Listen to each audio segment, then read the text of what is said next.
So yeah, more videos, man. More videos coming. We in training camp right now. Make sure you guys stay tuned. I'll be fighting Covington September 19th at the Apex Arena. So you guys are getting it first here. Thank you, Platinum. We got to talk too. Hit me up. So September 19th. You guys, this is the first time I said it right here. We got a date. September 19th, me and Covington headlining UFC card, Apex. Get it in. So heard it here first. Go and tell everybody. Quit saying, sign the contract. Why don't you fight? Been trying to fight this dude for 2 years. But now it's time. I'm motivated. Feel good. Ran today. Who's a damn heptathlete / triathlete / decathlete. Whatever the hell that boy is, he can run. I can tell you that much. So I ran with him today. Bought a bike today. Gonna jump in the backyard in the pool today. Swim, wrestling. My homie Matt Cawley. Shout out to him. Cawley Bomb. And then I'm doing a strength conditioning there right now with my son. So, but I want to thank you. I got cardio on deck, people. You guys got to realize this. One, he get knocked out. That's what's going to happen. So it can be 5 rounds or 55 rounds. It don't matter. He get knocked out. Number 2, it's 25 minutes, and that's a sprint. I don't care who you are. If you can't what's up, Rob? If you can't out sprint me in 25 minutes, I don't care if you can go 30 rounds. You only got 5 to get it done. He's not going to beat me in 5 rounds. I've had him in the gym. I've had him training with me as a training partner. And I always give somebody room for evolution, give him room for growth. But I'm always going to be his big brother. I'm always going to be an elder to him. I was always going to be the mentor to him, the person that telling him who he should fight and what he should do. You can't forget that. You can talk the talk, but now it's time to walk the walk. It's the guy he already beat, Conor, hands down. It was Conor. Conor, hands down. Conor, hands down. Hands down, Conor. For me. Why is that?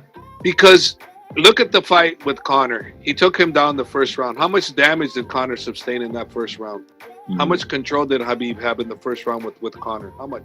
Very, very little, especially compared to what we're used to seeing when Khabib gets. You got it. Where have you seen the opposite of that? Never. He's had better control. Conor stand-up is great.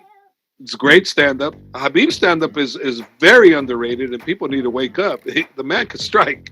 I don't care what people say. Oh, he can strike. Oh, that's your chance. You go and strike with him. Go ahead. If Khabib didn't have any grappling, go ahead and strike with him. See what happens to you.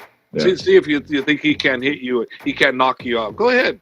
But the fact that he's such a great grappler, I as his coach and his father, why would we advise him to go stand up with someone, give someone a chance when you're superior on the ground? You know, there's no way. We're going to go on the ground all the time. So yeah, for me, hands down, it's Conor McGregor. It's the toughest challenge he's ever had.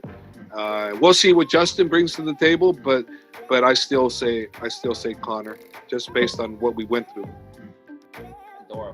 Dude, get the keys and get out of here. Who is this? Is that your son? Freaking kids, right? I told you I'm doing a podcast. Like, leave me alone. That's your son? Yeah.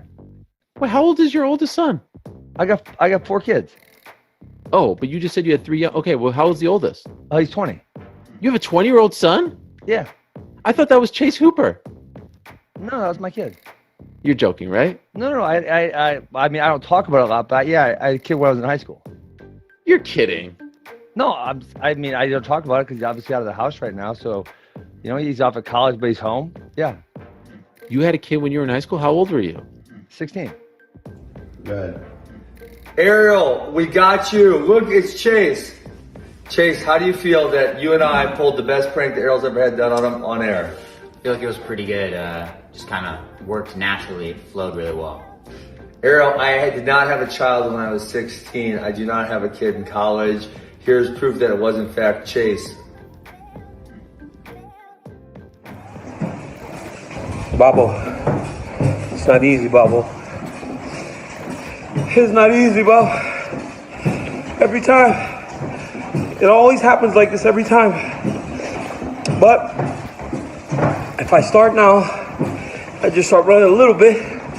Maybe, just maybe, by August, I'll be in some pretty good shape. And maybe we'll get the fight. I don't know. Who knows?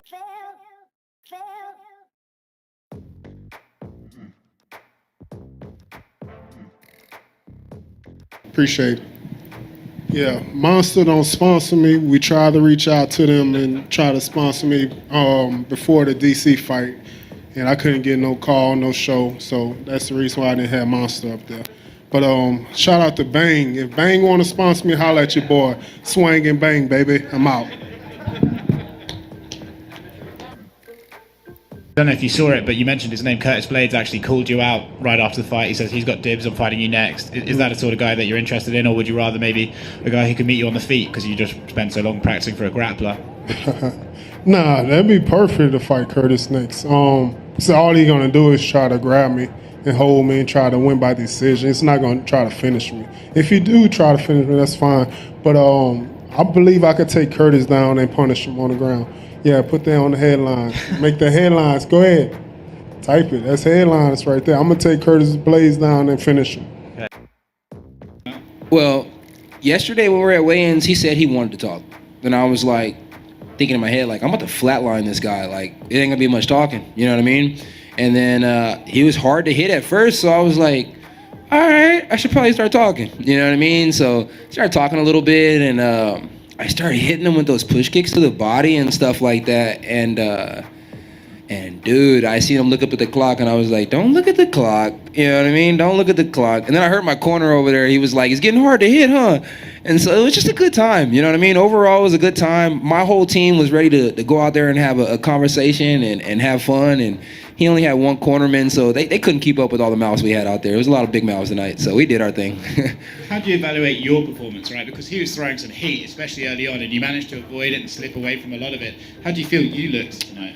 I feel like I looked really good. I wish we would have never headbutt in the first round. You know what I mean? I was going for that takedown, and we kind of clashed heads. I planned on taking him down and like smashing him out right then and there and getting it over with. But and you know, he was a strong guy. He bench pressed me off. Overall, I think my performance was decent. I turned my back a few times. I didn't like to do that. Trying to get away. I think my Philly shell looked pretty good, but got to go home and improve some things. You know what I mean? I'm a black belt in jiu-jitsu now, and I cannot be getting bench pressed off somebody. You know what I mean? Like, that's not good. He looks like... Ok. Caro, nato da poco di 4 kg e 170 grammi Gesù, che non dice ancora una parola, che sei così piccolino, ma sei già onnipotente. Grazie per tutte le corse che ho vinto e per i 21 milioni e 200 mila dollari.